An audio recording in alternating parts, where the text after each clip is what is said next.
दाल बनवनी भात बनवनी भुजिया अचार हो चोखा खातिर रुसल बाड़े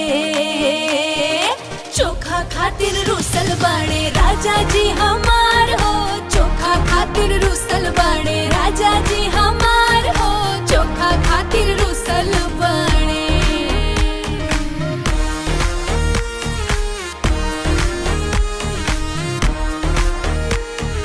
बनाई सुनाई जब चलनी बाजार हो